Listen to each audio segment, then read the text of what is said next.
आज हम लोग क्लास 12 के हिंदी के पद को पढ़ेंगे। यह पद जो है सूरदास के द्वारा लिखा गया है। सूरदास के द्वारा लिखे गए इस चैप्टर में 2 पद हैं। 2 पद में आज हम लोग पहला पद पढ़ेंगे। तो आइए हम शुरू करते हैं। इस पहले पद को सूरदास क्या कहते हैं देखते हैं। पहले पद में माता यशोदा बालक कृष्ण को जगा रही हैं और जगाने के लिए तरह तरह की उपमाएं दे रही हैं। इसी बात को सूरदास ने कैसे अपने पदों में व्यक्त किया है, इसको हम आज समझेंगे। पहला लाइन है, सूरदास कहते हैं, जागिए ब्रजराज कुंवर कंवल कुसुम फूले, कुमुद वृंद संकुचित भये भृंग लता भूले। सूरदास जी कहते हैं कि माता यशोदा बालक कृष्ण को जगाते हुए कहती हैं कि हे ब्रजराज कुंवर। ब्रजराज कुंवर यहाँ कृष्ण को कहा गया है कि हे ब्रजराज कुंवर, कमल के जो फूल हैं वह खिल चुके हैं। अर्थात माता यशोदा कृष्ण को सुबह होने का संकेत करा रही हैं और कह रही हैं कि कमल के जो फूल हैं वो खिल चुके हैं। कुमुद वृंद संकुचित भये भृंग लता भूले। और कुमुद पुष्पों के जो झुंड हैं वह संकुचित हो गए हैं। जैसा कि आप लोग जानते हैं कि कमल का जो फूल होता है वह जब सवेरा होता है तो खिल जाता है। उसी तरह से कुमुद का जो फूल होता है वह जब सुबह होता है तो संकुचित हो जाता है, यानी कि सिकुड़ जाता है, और रात होता है तो खिल जाता है।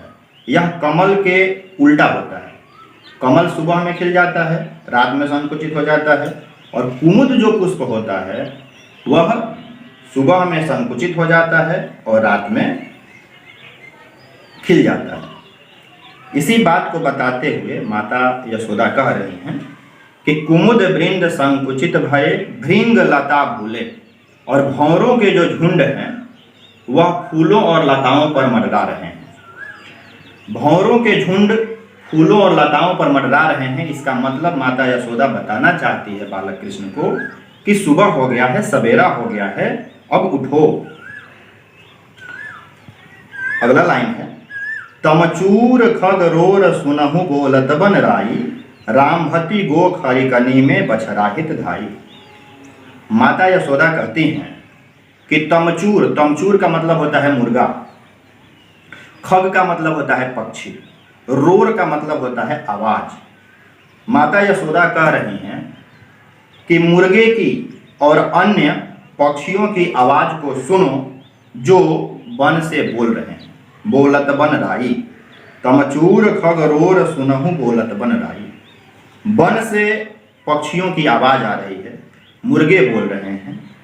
इसका मतलब माता यशोदा बताना चाहती हैं कि सुबह हो गया है, अब उठो। रामभती गो खरिकनी में बछराहित धाई। और गाय जो है वह, खरिकनी का मतलब होता है बाड़ा, जहाँ गाय बांधी जाती हैं। उसको गौशाला समझ सकते हैं आप लोग। गौशाला में जो गायें हैं वो बोल रही हैं। रामभाती का मतलब होता है कि बोल रही हैं और अपने बछड़ों की तरफ जाने की कोशिश कर रही हैं ताकि अपना दूध बछड़ों को पिला सके। इसका मतलब यह है कि सुबह का समय हो गया है। माता यशोदा ये सारी बातें कृष्ण से कह रही हैं ताकि कृष्ण ये समझें कि सुबह हो गया है। आगे है, विधु मलिन रवि प्रकाश गावत नर नारी, सूर श्याम प्रात उठो अंबुज कर धारी।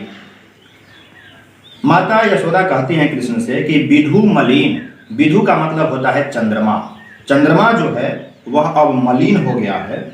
रवि प्रकाश, और रवि का मतलब होता है सूर्य, सूर्य अब प्रकाशित हो गए हैं। विधु मलिन रवि प्रकाश, चंद्रमा अब मलिन हो गए हैं और सूर्य अब प्रकाशित हो रहे हैं, अर्थात सवेरा हो रहा है। गावत नर नारी, और जो लोग हैं नर नारी हैं, जनमानस जो है, जनता जो है, वो अब सुबह में उठ करके अपना पूजा पाठ कर रहे हैं, आरती गा रहे हैं गावत नर नारी।